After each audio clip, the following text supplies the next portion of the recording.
Olá, antes de começar a minha apresentação, eu gostaria de agradecer a Aline, professora Aline, que me convidou para participar desse evento, que me deixou muito honrada e muito feliz. Obrigada, Aline. Vou compartilhar agora a minha apresentação com vocês. Bom, eu sou então Carmen Silvia Fávaro Trindade e fui convidada para falar a respeito da utilização da tecnologia de encapsulação para o desenvolvimento de alimentos funcionais. Antes de entrar no assunto para o qual eu fui convidada para falar, eu queria falar um pouquinho de onde eu venho. Eu sou professora na Universidade de São Paulo, que é a maior instituição de ensino e pesquisa pública do país.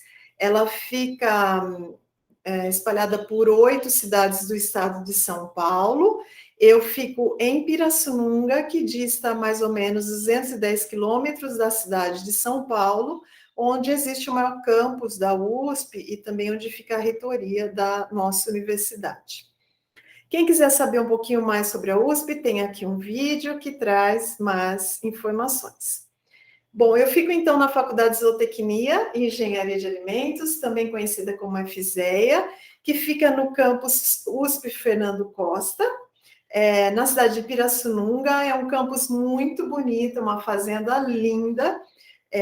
Eu ministro aulas para o curso de Engenharia de Alimentos, para o curso de graduação em Engenharia de Alimentos e também para o curso de pós-graduação em Engenharia de Alimentos. Mas nós temos aqui ainda os cursos de Engenharia de Biosistemas, Veterinária e Zootecnia para graduação e outros 4 cursos de pós-graduação.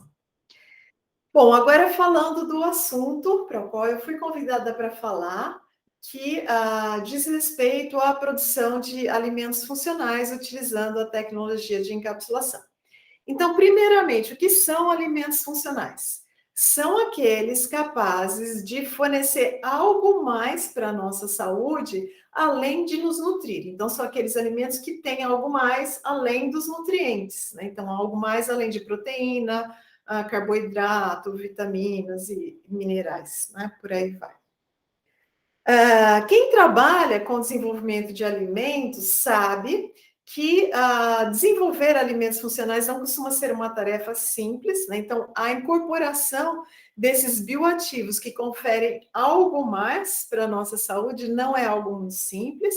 Por exemplo, a solubilidade desses bioativos pode ser incompatível com o meio que é aquele alimento, né? E o que dificulta bastante a incorporação do bioativo no alimento. O bioativo também pode, eventualmente, alterar as características sensoriais originais daquele alimento, como a aparência, o sabor, a textura. Isso pode ser um problema, em especial se houver alteração do sabor, né, que muitas vezes faz com que o consumidor deixe de consumir aquele alimento, ou ele não compra mais. Os bioativos, muitos, também são pouco estáveis, né? Eles não resistem ao calor, ao processamento dos alimentos, eles podem ser muito reativos também, né? Quando são incorporados em um meio como um alimento que tem centenas de substâncias, né? Os alimentos são sempre substâncias bastante complexas, formadas por muitas substâncias. Então, se eles reagirem, eles podem tornar aquele alimento de novo com suas características sensoriais originais alteradas, o que leva à rejeição daquele alimento. Custo, em se tratando de indústria de alimentos, é super importante, porque nós estamos dispostos a pagar um pouco mais pelos alimentos, mas não muito mais. Então, essa é uma preocupação que é obrigatória para quem desenvolve alimentos, né? O valor final daquele alimento. Por que encapsular alimentos? Então, assim, o primeiro motivo seria mesmo para o desenvolvimento de alimentos funcionais. Eu trouxe aqui um exemplo de um leite enriquecido com um óleo rico em ácidos graxos ômega 3. Leite é uma base aquosa, leite tem 87% de água, Então, dá para imaginar que incorporar um óleo no leite não é algo simples. Como fazer isso? Se faz a encapsulação, então, desse óleo em uma substância anfifílica, que é aquela capaz de se ligar tanto ao óleo quanto à água, de forma que esse material, então, pode se dispersar no leite e a gente pode, então, produzir um leite enriquecido com um óleo rico em ácidos graxos da família ômega 3. Outro objetivo de se encapsular uma substância seria para protegê-la. Por exemplo, existem os micro-organismos probióticos, que são aqueles que fazem bem à nossa saúde, quando nós os ingerimos vivos e constantemente. Né? Como mantê-los vivos nos alimentos, como mantê-los vivos na passagem pelo estômago, que é um meio bem ácido, como mantê-los vivos na presença dos sais biliares. Fazendo a encapsulação desses micro-organismos de forma que eles podem ser liberados só no intestino, por exemplo, que é onde nós esperamos que eles atuem. Outro objetivo de se fazer a encapsulação é para mascarar sabor ou off-flavor de uma substância, de forma que ela pode ser, então, incorporada no alimento sem alterar as características sensoriais desse alimento, de forma que ele mantenha, então, suas propriedades originais. Outro motivo é para fortificar um alimento. Por legislação, as farinhas brasileiras precisam ser enriquecidas com ferro e ácido fólico para se reduzir a incidência da doença causada pela baixa ingestão de ferro e ácido fólico, da anemia. Bom, quem ordenou, né, a incorporação de ferro não sabia que isso seria um desafio para a indústria que produz farinha. Por que é um desafio? Quando a gente incorpora o ferro livre numa farinha, ele tinge a farinha, ele forma pigmentos pretos na farinha, de forma que o consumidor certamente rejeitaria essa farinha. Certamente ele acharia que tem algo errado com ela. Então, para a incorporação de ferro na farinha, sem que o consumidor tenha essa percepção ruim, se faz a encapsulação do ferro, de forma que ele pode ser incorporado na farinha sem alterar a cor da farinha. Outro objetivo para se encapsular é para promover a liberação gradual. Por exemplo, se nós queremos liberar um composto gradualmente no nosso intestino, na nossa boca, no nosso estômago, se faz a encapsulação dele em uma cápsula que vai conferir essa funcionalidade. Um exemplo bem clássico disso é edulcorantes encapsulados em goma de mascar. Por que encapsular um edulcorante em goma de mascar? Para que ele seja liberado à medida em que a goma vai sendo mastigada. Então, ele vai sendo liberado gradualmente à medida em que a gente vai mascando a goma de mascar. Esse é um exemplo clássico de liberação gradual. Essa tecnologia ela também serve para conferir propriedades que o material não tinha originalmente. Esses são 2 tubos de ensaio contendo própolis. Aqui nós temos própolis na forma livre. Própolis é uma resina produzida por abelhas que tem várias propriedades terapêuticas interessantes para a nossa saúde. E tem também substâncias antimicrobianas e antioxidantes que vão conferir à própolis a capacidade de atuar como um aditivo em alimentos. Só que essas substâncias também são pouco solúveis em água. Então, quando nós simplesmente incorporamos própolis em um meio aquoso, o que acontece é que ela sedimenta, como ela sedimentou aqui nesse frasco. Aqui nós incorporamos a própolis encapsulada, de forma que ela se dispersou toda na água e pôde, então, ser incorporada sem causar essa impressão negativa. Outro objetivo para se utilizar a encapsulação é para se fazer marketing de um determinado bioativo que foi incorporado. Isso aqui são águas aromatizadas, é um produto canadense, que inclusive já saiu do mercado, mas é um produto bonitinho, né? Ele tem as substâncias aromáticas encapsuladas, nesse caso, em macrocápsulas, que a gente pode ver a olho nu e a empresa faz propaganda da presença, né, delas. Quando a gente coloca essa água na boca e a gente estoura essas bolinhas, a gente sente, então, o aroma de morango, de baunilha, aí de acordo com os diferentes sabores. Bom, o que seria, então, a tecnologia de microencapsulação? Essa tecnologia surgiu já há várias décadas e ela nasceu a partir da observação do conceito de célula, que tem uma membrana cobrindo o citoplasma, e essa membrana, então, protege o citoplasma e ela permite a entrada e saída de substâncias de maneira controlada, né? A partir da observação, então, desse material é que nasceu o conceito de microcápsula. Quando nós produzimos microcápsulas, em geral a gente chama de tecnologia de microencapsulação. Quando produzimos nanocápsulas, a gente chama de nanoencapsulação. Nano, eu diria que é um nome que tem um marketing maior, né? Não necessariamente você está usando nanotecnologia, mas muita gente chama de nanotecnologia em razão desse apelo comercial maior. Quando essa tecnologia foi utilizada pela primeira vez? Ela foi utilizada pela primeira vez para a produção do papel cópia sem carbono, que são aqueles papéis que eram usados antigamente, né, para fazer notas fiscais, por exemplo. Eles tinham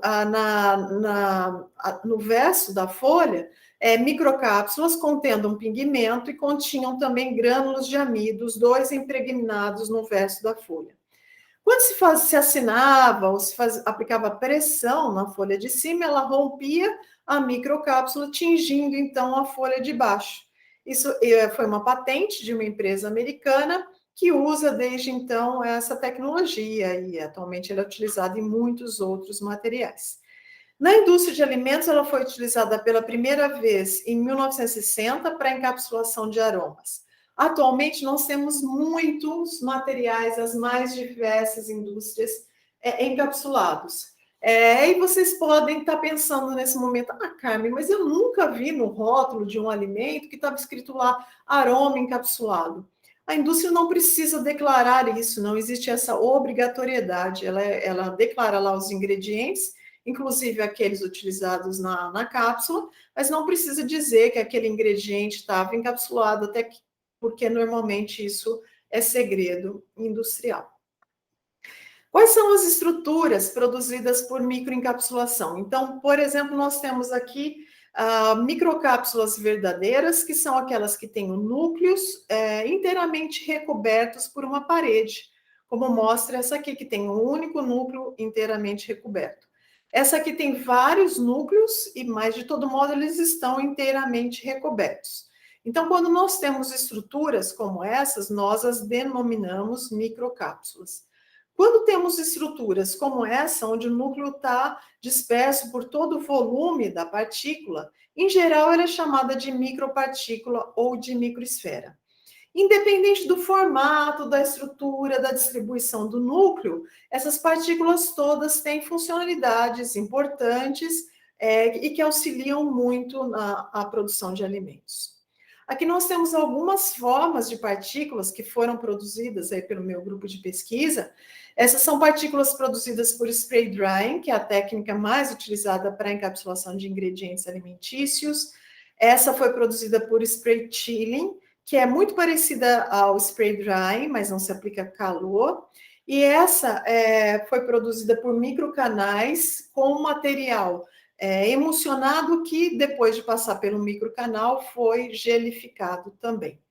E aqui a gente tem partículas produzidas por coacervação complexa, que produz uma partícula verdadeira, né, cujo núcleo fica sempre no interior dela. Com relação aos tamanhos, em geral, né, quando a gente tem partículas com mais de 1 micrômetro, até um pouquinho mais de 100, nós as denominamos micropartículas.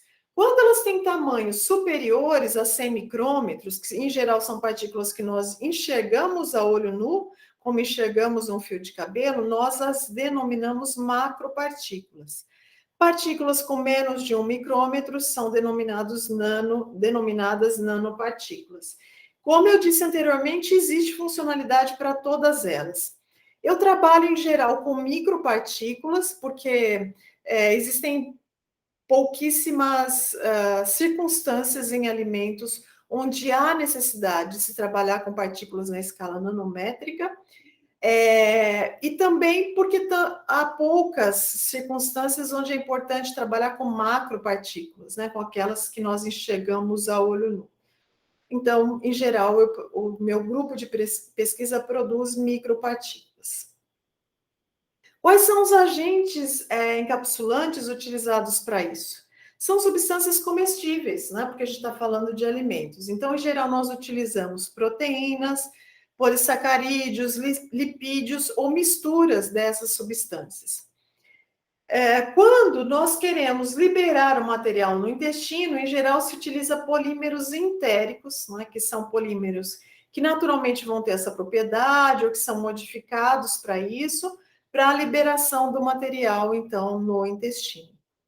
Como se elege um agente encapsulante? Então, ele precisa ser comestível, precisa ser seguro, né, precisa ser uma substância grassa, ou generally recognized as safe, né, que é a sigla utilizada para substâncias que são seguras para o consumo. O método de encapsulação que será utilizado também é importante, precisa ser levado em consideração. Em geral, não é possível utilizar uma gordura para encapsular por spray drying, e também não é possível utilizar um polissacarídeo para encapsular por spray chilling, né? Então, quando a gente sabe o método que será aplicado, a gente escolhe também o encapsulante de acordo com aquele método. Qual será o objetivo ou a funcionalidade daquela partícula também precisa ser levada em consideração. Se eu quero produzir um material que vai ser liberado no estômago, por exemplo, não é todo agente encapsulante que vai se prestar para essa liberação.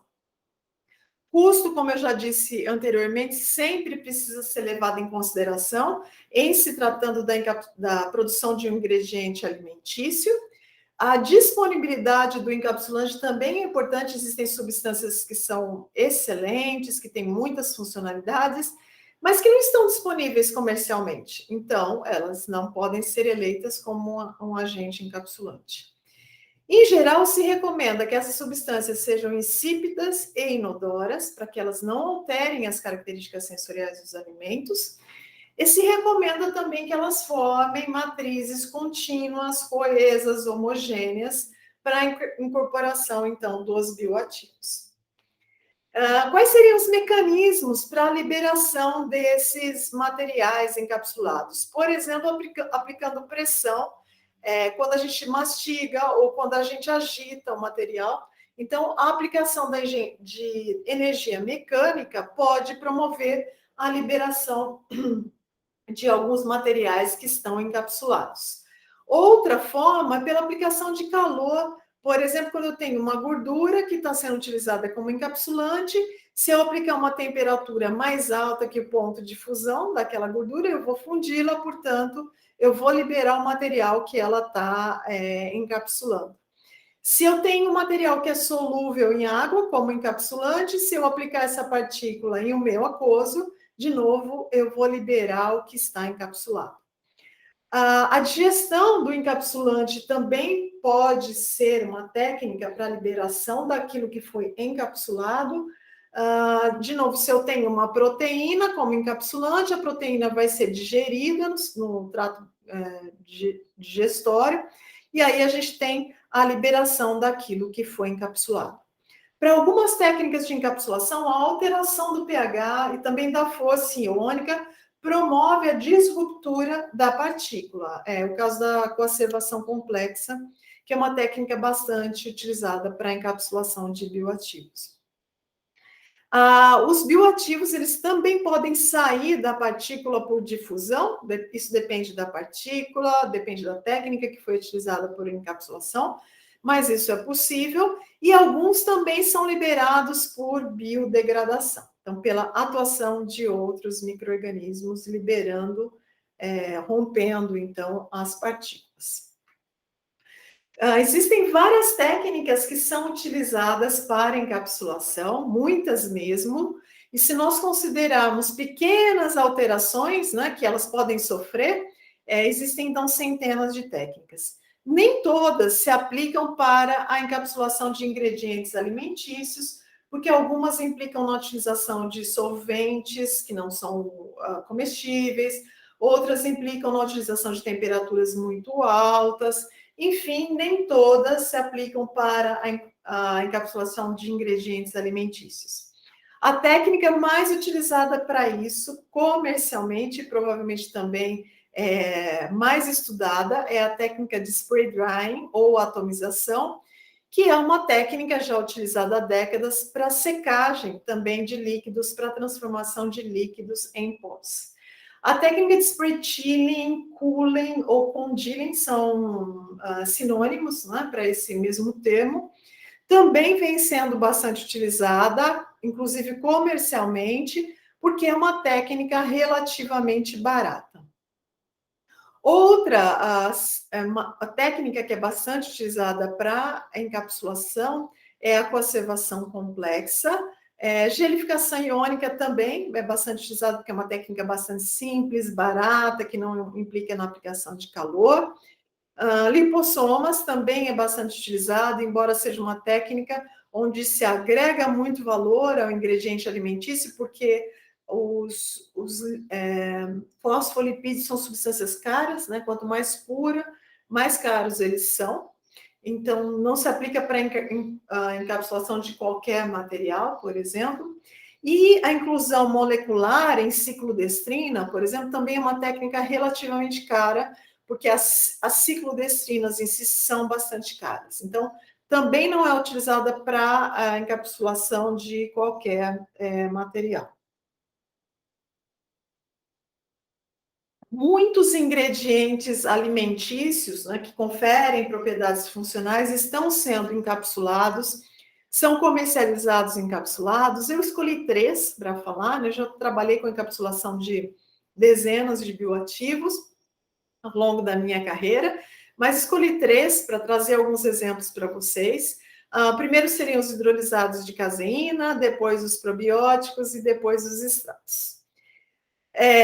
Qual o desafio para se, ou qual o motivo, melhor dizendo, para se encapsular hidrolisados de caseína? São substâncias que têm várias propriedades terapêuticas, inclusive, são muito interessantes para atletas, só que são substâncias amargas, né? Elas têm um gosto amargo bastante forte e são muito higroscópicas também. Então, as empresas que vendem os hidrolisados de caseína, elas já recomendam, não utilize mais que 3% no alimento, porque o sabor do alimento vai ficar intragável.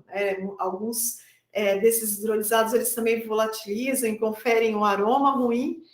Bom, 3% pela nossa experiência já é muito, embora seja a recomendação da empresa. Então, qual foi a nossa proposta? Nós estudamos várias formas de encapsular esses materiais e nós concluímos que uma forma simples, barata, um processo contínuo e que já deu bons resultados foi a utilização da técnica de spray drying ou atomização. Nós misturamos, então, o hidrolisado de caseína com polímeros, promovemos, no caso dos hidrolisados, a solução, né, desses hidrolisados no polímero, depois promovemos a atomização desse material. Na atomização se utiliza, então, ar quente, né, e se faz a compressão, né, do material. Com isso, a gente tem a formação de uma nuvenzinha, né, daí vem o termo spray, né, a formação mesmo de um spray, que, em contato com esse ar quente, a transformação da água presente na gotícula em vapor d'água, que é separado do pó, que a gente recolhe, então. Esse seria, então, hidrolisado de caseína, que tem um gosto amargo intenso e o aroma também ruim. Essas são as microcápsulas que nós produzimos por spray drying.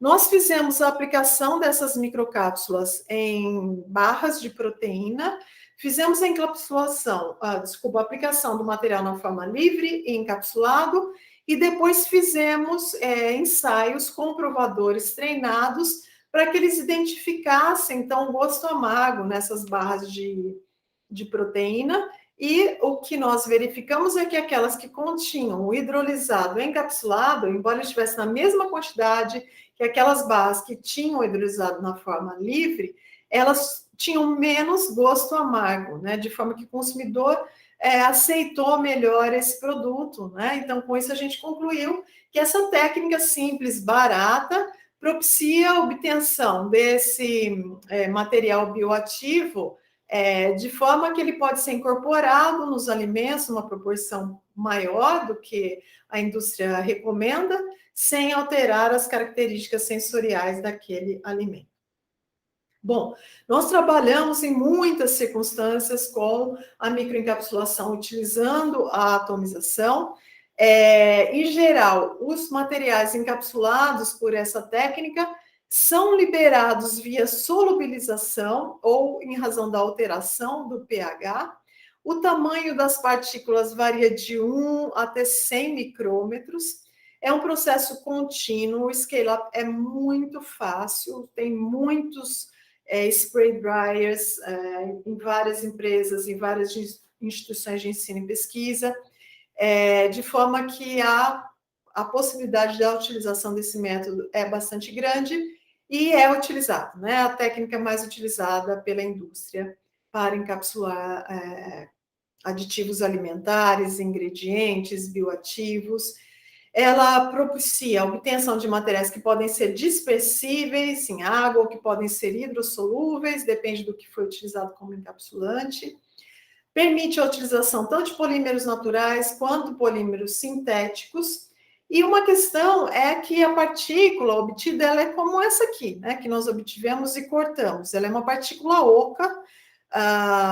Então, o material bioativo ele fica disperso por toda a parede da partícula, podendo estar, inclusive, em sua superfície. Né? Não é uma microcápsula verdadeira que tem um núcleo inteiramente recoberto pela partícula.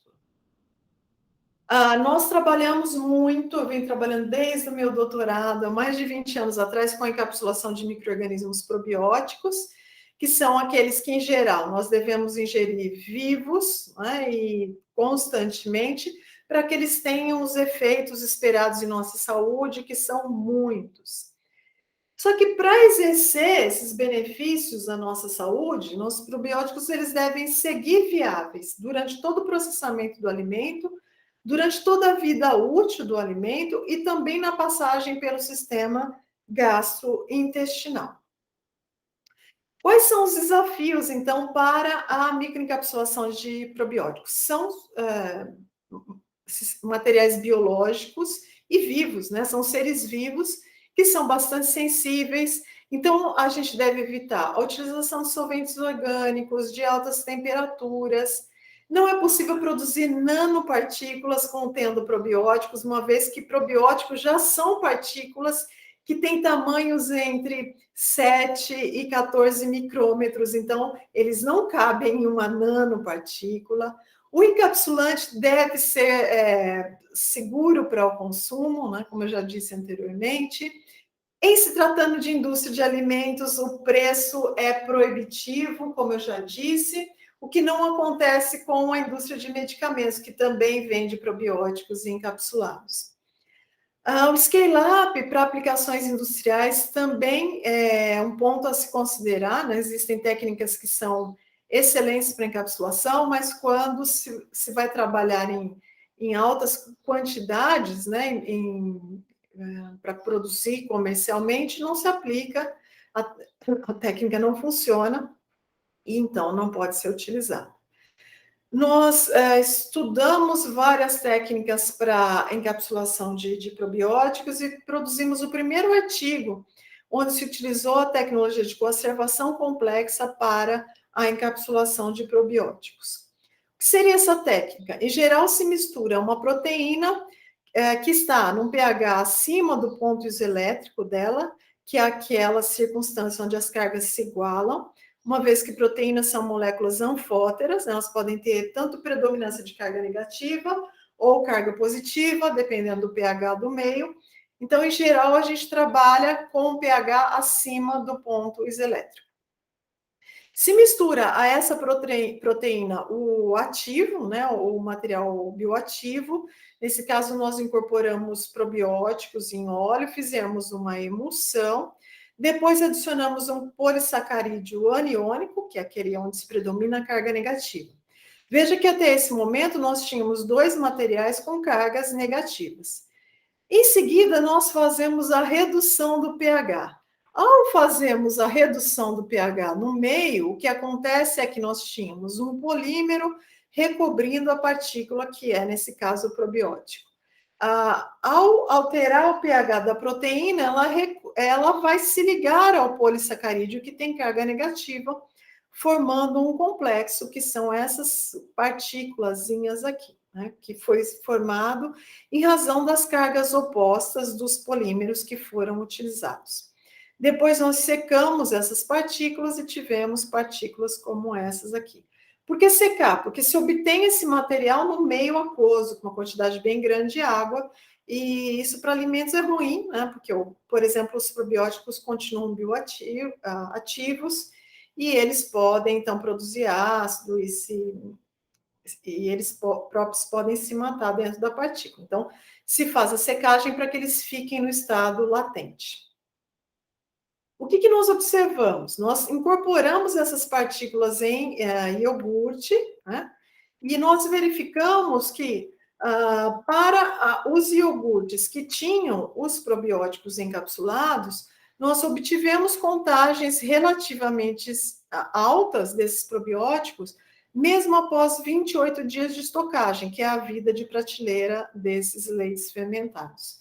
Para aqueles produtos, que é aqui o T2 e o T4, que tinham os probióticos na forma livre, depois de 28 dias, eles já não tinham mais uma contagem alta, né, desses probióticos. Então, a gente comprovou com essa técnica que ela auxilia a manter a viabilidade do probiótico quando ele é incorporado, mesmo no alimento ácido, como o iogurte.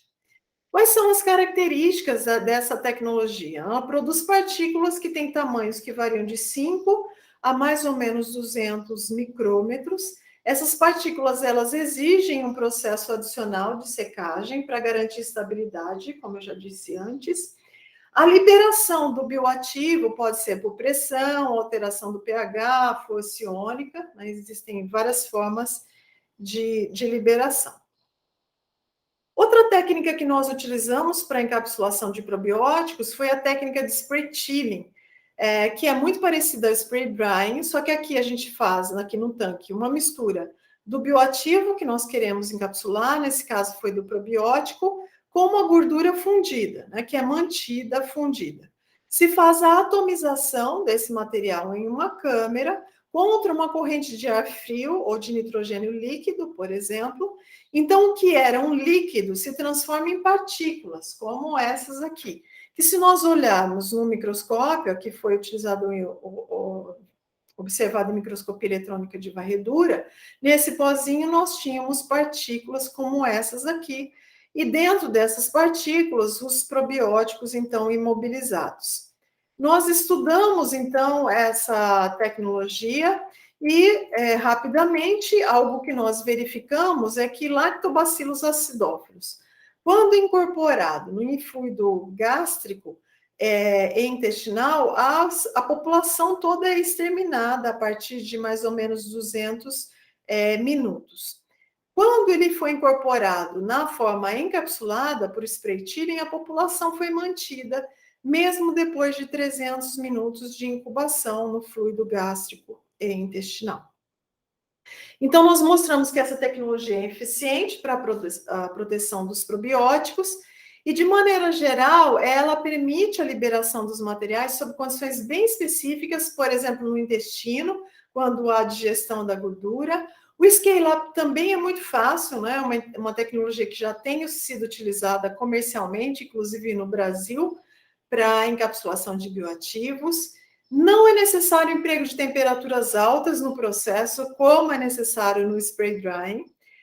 Só que existem desvantagens. Por exemplo, as partículas não são solúveis em água. Então, para algumas aplicações, elas são incompatíveis. E elas podem aglomerar a depender da gordura que é utilizada. São formadas partículas maciças, como essa aqui que foi cortada, né? A gente vê que elas são maciças, e o material, o bioativo, ele fica disperso por todo o volume da partícula.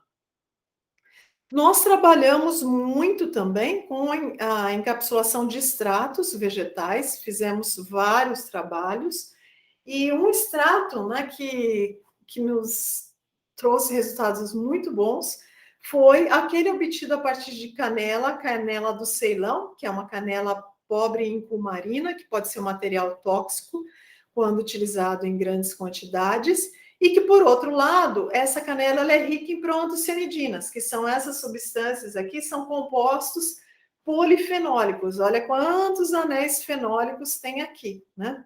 Essas substâncias trazem uma série de benefícios para a nossa saúde. Então, nós produzimos extratos com teor alto dessas substâncias, dessas proantocianidinas, né? E se otimizou a obtenção de extratos com essas substâncias. Depois, nós fizemos a encapsulação desses extratos, também por conservação complexa, utilizando gelatina e goma arábica para isso. Fizemos gelatina e carragena, né? E fizemos a incorporação dessas partículas que não tinham formato muito definido, aqui são essas partículas, né? Essas coisinhas aqui de formato bem definido são bolhas de ar, porque isso é sorvete, né? Sorvete são sistemas onde nós incorporamos ar. Incorporamos também o extrato, né, na forma livre no sorvete. Esse foi o sorvete, então, que nós produzimos, sorvete de creme, fizemos análise sensorial com provadores treinados, porque nós queríamos mascarar uma característica desse extrato, que era a adstringência. A adstringência é uma sensação causada por essas substâncias fenólicas, que é aquela sensação de boca amarrada que a gente sente quando consome uma fruta verde, por exemplo, caju ou banana verde. E o que nós verificamos é quando nós tínhamos o material na forma livre no sorvete, a maioria dos consumidores que eram treinados identificaram aquele produto como muito adstringente. Quando nós tínhamos o material na forma encapsulada, todos os consumidores identificaram o produto contendo material na forma livre mais adstringente do que aquele que tinha o extrato na forma encapsulada. Outra questão que foi analisada também com provadores treinados foi o flavor intenso da canela, que nós queríamos mascarar um pouco também nesse produto. E o que nós verificamos é que para o sorvete na forma livre, que tinha, melhor dizendo, o extrato na forma livre, todos os provadores identificaram o aroma intenso de canela. Para aqueles produtos que tinham material encapsulado, nenhum provador identificou o aroma intenso de canela, o que nos levou a concluir que, de fato, a encapsulação por conservação complexa desse extrato resultou em um material que seria mais aceito, né? Em um extrato que poderia ser incorporado em alimentos com uma aceitação maior, até por aquelas pessoas que não apreciam muito o aroma de canela. Nós fizemos a aceitação sensorial também desses produtos e verificamos que aqueles produtos que tinham o extrato encapsulado tiveram notas maiores para o flavor, né, que corresponde ao sabor, e também para aceitação de maneira geral, o que é mais um resultado que prova que a técnica de encapsulação foi eficiente. Recentemente, nós fizemos um trabalho onde nós utilizamos células de leveduras, que são resíduos da indústria cervejeira, para encapsulação de extratos que foram obtidos de resíduo da indústria de vinho, então eram extratos do bagaço do vinho, que foi aquilo obtido depois da fermentação, que se separa, né, o vinho do bagaço, que é um material ainda bastante rico em substâncias que podem ser utilizadas para colorir os alimentos e que trazem benefícios também para a nossa saúde. Então, o que nós fizemos? Utilizamos essas células de leveduras que foram previamente tratadas para encapsulação desses materiais, desses extratos, utilizando a tecnologia de spray drying.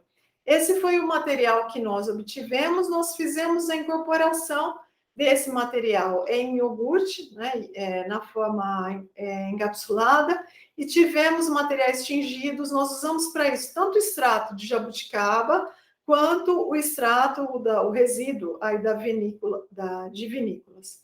E o extrato de jabuticaba conferia essa coloração mais rosada, e o de uva, essa coloração mais vinho, para os iogurtes, né, que ficaram com um aspecto muito bonito e foram coloridos por corantes naturais que traziam, inclusive, benefícios para a nossa saúde. Nós estudamos ainda a encapsulação de extrato obtido a partir de Vitex. Vitex ou Chestberry é essa frutinha que é produzida no Brasil, em especial no Nordeste, só que ela recebe outro nome no Brasil, que me fugiu agora, mas ela é principalmente produzida no Marrocos, e ela é utilizada já há muito tempo o extrato dela é utilizado há muito tempo para minimizar sintomas de TPM. Mas ela também pode ser utilizada em substituição à pimenta do reino, porque ela também confere um pouquinho da sensação de picância. E também confere um pouco de gosto amargo. Então, nós obtivemos um extrato onde nós otimizamos a presença de uma substância a qual é atribuída a propriedade de reduzir os sintomas, né, da TPM. Fizemos a encapsulação desse extrato e aplicamos esse extrato em chocolate. Por que aplicar em chocolate? Porque a maioria das mulheres, quando estão nesse período, né, que antecede o período menstrual, também sentem vontade de comer chocolate. Isso é algo muito comum. Então, nós fizemos a incorporação desse material na forma livre e encapsulada em chocolate e fizemos a avaliação sensorial e verificamos que tanto o produto que tinha o material encapsulado quanto aquele que tinha o Vitex na forma livre foram bem aceitos sensorialmente. Então, nós produzimos um alimento que poderia ser utilizado no período de tensão pré-menstrual, né, para aliviar esses sintomas. Foi feita uma patente desse material que ainda não foi comercializada, ainda não foi licenciada. Bom, como conclusões, o que eu poderia dizer para vocês é que a escolha do método e o encapsulante depende principalmente da aplicação desejada para aquele material ou da funcionalidade esperada para aquela partícula ou para aquela cápsula, que a microencapsulação é uma tecnologia com muitas utilidades, né? Muitas já foram exploradas, é possível que existam outras que a gente não explorou ainda. Ela é extremamente importante para a produção de alimentos funcionais, é muito difícil produzir um alimento funcional sem utilizar essa tecnologia, porém, o custo ainda é um obstáculo grande, né, para a indústria de alimentos, como eu já disse anteriormente na minha fala. Bom, eu não teria nada para dizer para vocês nesse momento se eu não tivesse tido o apoio de um montão de gente, né? Estão aqui as várias pessoas que vêm trabalhando comigo. Também devo agradecer muito à Universidade de São Paulo pela estrutura toda que ela vem me proporcionando nesses 18 anos em que eu atuo nela, a Fundação de Amparo à Pesquisa do Estado de São Paulo, a FAPESP, né, que nos auxilia muito também, ao CNPq e a CAPES, né, que em vários momentos auxiliam financiando as nossas pesquisas e as bolsas dos nossos alunos também. Muito obrigada a todos pela atenção. Fica aqui o meu e-mail, se alguém tiver alguma dúvida ou quiser falar comigo por qualquer motivo. E fica também o convite para que conheçam o nosso campus. Essa é uma foto aqui no final de tarde no campus, que é um lugar muito bonito, muito agradável. Estão todos convidados para virem aqui conhecer. Bom, era isso, né, que eu tinha para dizer. Muito obrigada a todos, desejo um bom evento e que a gente possa se encontrar em algum momento pessoalmente. Um abraço.